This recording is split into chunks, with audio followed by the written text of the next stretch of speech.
So what's up mga kabembem, yan, another day, another bembem, no? So yun, may dumating sa atin. Itong Yakeda na best, no? So unbox natin, actually unplastic natin, no? Check natin kung anong meron tong Yakeda na to, no?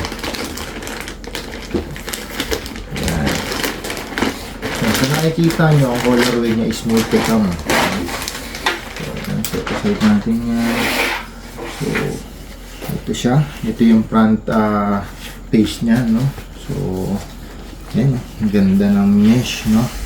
So breathable mesh, ang ganda yung quality, top grade talaga, syempre. Yan, Yakeda yan, no? So meron siyang triple mag pouch dito sa harapan na natatanggal, no? So ang ganda, namomodify, no? Tapos pistol mag, natatanggal din yan, triple pistol mag. Tapos syempre yung QD nya, no, naka QD siya, mamaya pakita ko sa inyo yan. Tapos may lalagyanan siya syempre ng plate, no. So ito yun. Tapos ito naman yung side and back nya, ganda ng mesh. Ngayon kung mapapansin nyo guys, naka-extend, no, ang ganda ng coverage, no, kasi ito usual ganito lang dapat yung linyang likod, ganyan lang din. Pero nangyari sa kanya, yan, no? Ang laki. So nag-extend siya, no? Ng ganda ng quality.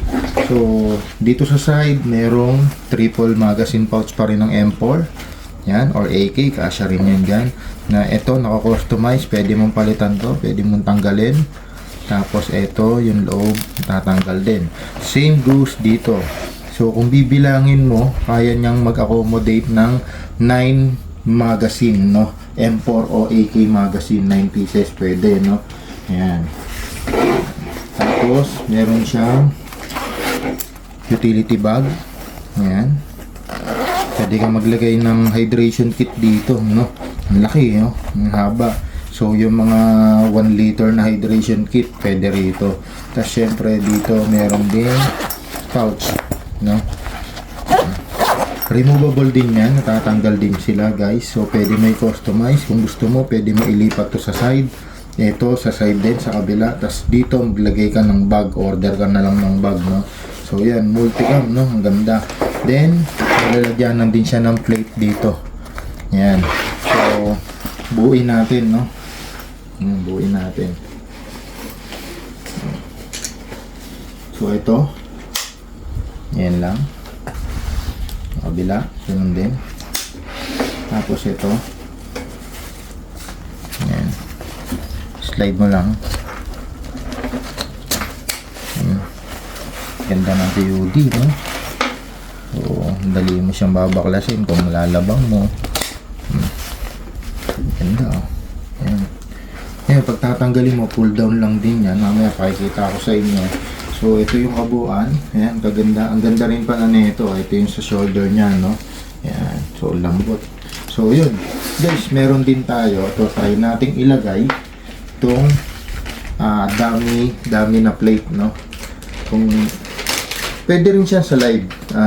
Actually pang live talaga siya. So talagang mga bulletproof, mga level 4, level 3 bulletproof talaga yung nilalagay sa kanya, no? Ito talaga yung ginagamit ng mga sundalo o pulis, no? So yan, try tayong maglagay ng dummy plate since sa airsoft lang naman tayo naglalaro o ginagamit, no? So yan.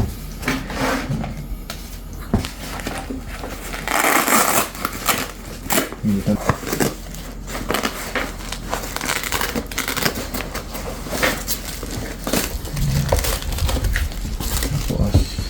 lagay mo lang siya, no?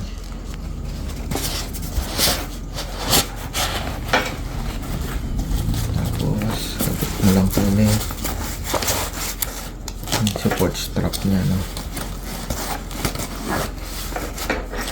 Sabit mo lang din ito.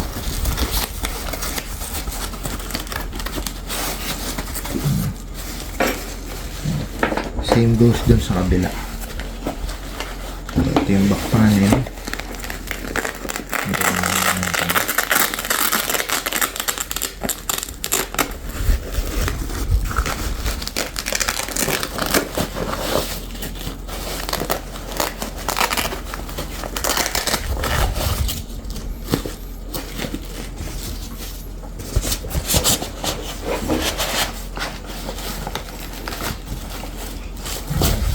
buksan din natin.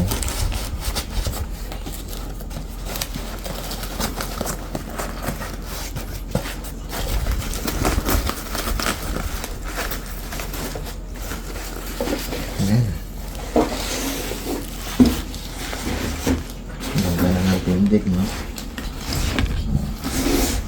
So, ito, since hindi naman tayo gumagamit ng actually meron tayong warbel, so tanggalin natin. Ayan. Pwede mo yung palitan ng utility pouch or kung ano, or pwede mo dikitan yan nito. Ayan. Tapos try natin, no? Ako pag nagsusuot ako ng vest, ayan, pull down mo lang. Sobrang easy lang yan. Shoot mo lang yan. Kunin mo lang to. Yan. Magandang kadali. Yun yung trabaho ng POD, no? So, sa fitting, kailangan ko adjust to. Yan. Ganda. Sobrang komportable, no? So, fit na fit. Ang ganda ng tindig na itong desk na to, no? Ito, kailangan ko lang adjust. Na-adjust to. So, tatanggalin mo lang dito. Ayan. Ayan. No? So, adjust natin yan mamaya. So, yun. Ayan, magazine. Magazine. Ayan. Ganda. Ganda na itong yakida na to. Sobrang gaan. Ayan. Hindi gaya nung isa kong best. Sobrang ramdam na ramdam ko yung bigat, no? Ito, hindi, sobrang gaan. Talagang nakadikit lang siya sa katawan ko. Ang ganda na ito. So, yun. Panoorin nyo kami sa YouTube. Follow nyo kami sa YouTube. Mag-subscribe kayo para makakita pa kayo ng mga marami pang unboxing. And, syempre, testing, no? Actual testing ng mga produkto natin, no? Maraming salamat po.